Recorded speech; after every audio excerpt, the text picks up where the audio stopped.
Hey everybody, Steve here. So glad that you can be watching this first of two videos in Module 1. I'm going to speak for about 10 minutes and talk to you about some concepts that I think are really going to be helpful to you as you continue to go through this course and prepare for the summit and then take you through your project. So I want to talk this first module about stability and instability.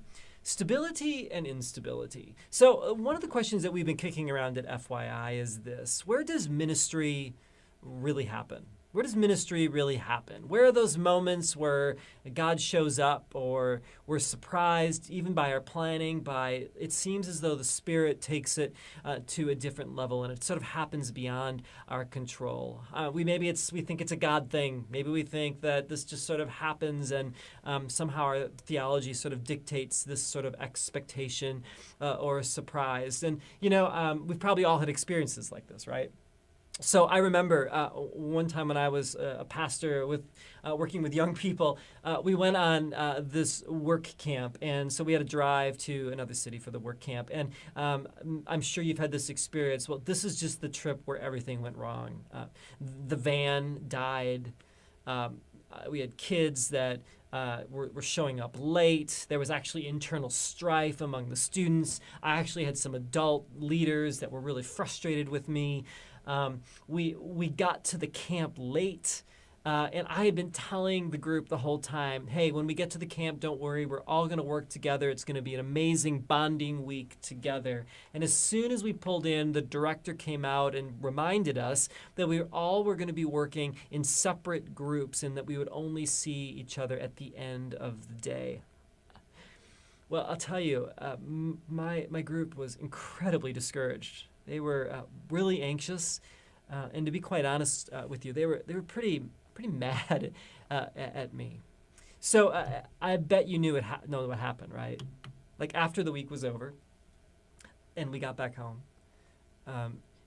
all I heard about was how these young people experienced God and made new friends, and they talked about how they were stretched and how this had an impact on the ways that they thought about their faith.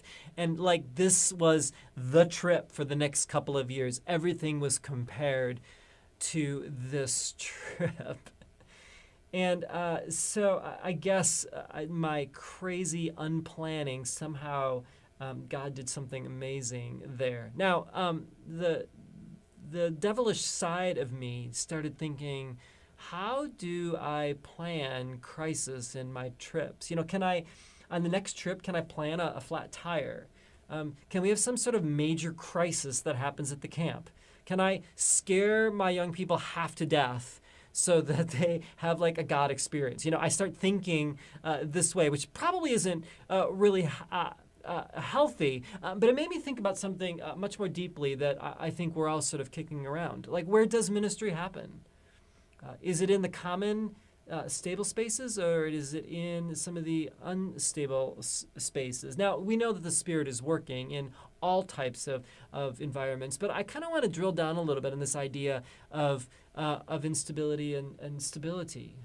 It seems as though in our ministry psyche that we think that life is basically about stability, and then instability comes along once in a while. So we think of stability as the norm, and we think of instability as not. And so we're constantly surprised by it. We're surprised by it in our personal lives.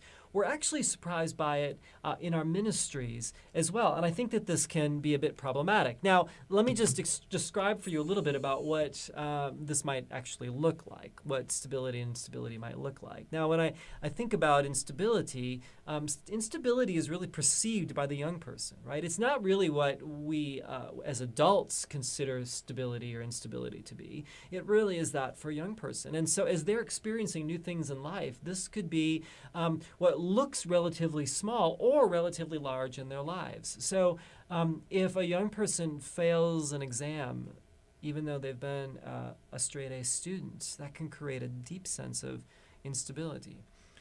If I think as a young person that I'm going into this career, but I realize that I don't have the skills or the aptitude or the grades to, or the money or something to get into a particular program, and I have to think of something else, that can cause a great amount of instability. If I fall in love for the first time and then that relationship is broken and I feel a heartache that I've never felt before, that can feel like instability.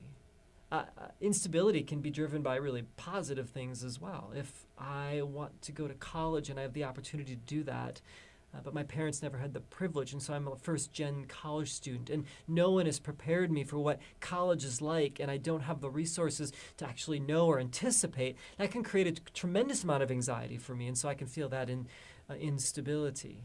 When I launch off into my first job in maybe a new city, that can create instability. I think if I experience divorce in my family or with close friends, or a death, this can also do something to us where it creates a tremendous sense of upheaval, of instability again, of what's going on in our lives. And so as we really think about this, these may not be always life's exceptions, but they're a part of what it means to live in our world, and we all bump into these things. And so if that's the case, maybe what we need to do is reimagine ministry a little bit. Reimagine a ministry to anticipate instability more than only be surprised by it because we think that life is more about stability. And so, again, another way to think about it is like this. Now, perceived stability works like this. And I say perceived because we always know where there's a little bit of instability. We're always sort of navigating, balancing life, and we feel a little bit stressed, or we have to work hard, or that type of thing. But generally speaking, perceived stability has it seems manageable to us in these spaces. Things are familiar. We're able to feel a sense of connection with others in our world. There's a sense of conformity where I'm connected with others that look at the world the same way, which sort of normalizes the way I think the world works. And things just sort of make sense. What I believe and the way the world seems to be working just makes sense to me. But what happens a lot of times is that when we get to this tipping point of instability, where maybe there's just a lot of factors that compile to make it overwhelming, or there's something dramatic that happens in our lives, then I can feel this sense of vulnerability, or this sense of longing and loss, where I'm wanting and desiring something and I'm reaching for it, but I'm also lamenting over maybe the loss of something in my life. There's intellectual, emotional, and relational upheaval. It's not just intellectual, it has all these factors that are part of our experience. A lot of times in instability, there's no apparent answers. I know that whatever's been working isn't, and I need to think about something else, but I'm sort of stuck there. There's also doubt or spiritual struggle, and I'm seeking for new resources. And there's also a bit of opportunity. Like, if I can work through this, maybe there's a better way forward. Now, personally, what a lot of times happens is that when we bump up against instability, our instinct is to not work through instability, but to kind of move back to the familiar stable spaces. If I can somehow recover from this uncomfortable feeling, maybe it's just better for me to go back to the stable spaces and stay safe there.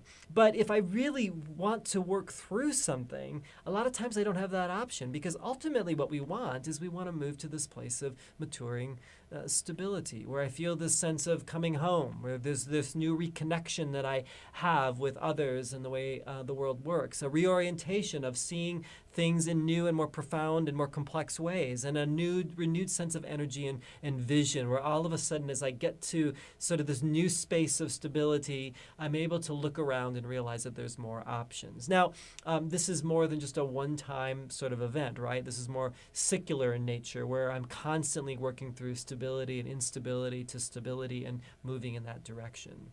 Now, what's interesting is that I think in a lot of churches and ministries that are often surprised by instability, the instinct can be where the red arrows are again here.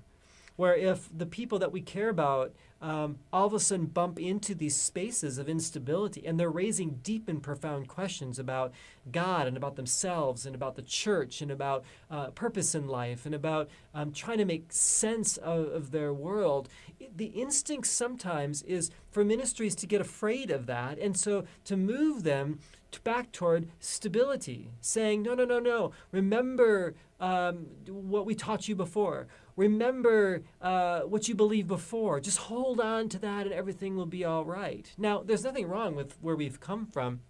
And it's even possible that the things that were taught to us when we were younger were incredibly helpful when we were younger. But we get to this point where we can't always go back and rely on those things. We actually have to push forward and develop a deeper sense of what it means for us to love God and love others and understand ourselves. And so what we have to do then is actually work through this. And we have to encourage and help young people work through instability to get to these new spaces. Now, what's interesting is this, is I think a lot of times as we look at this model, we just have to remember that all things are not equal. As a matter of fact, I think a lot of perceptions out there in church is that this is sort of the experience of our young people, that there is mostly stability, and then there are these moments of instability that we sort of have to navigate and work through or manage, and it looks like this. But what if the typical existence of a person is more like this, where stability is actually rather rare?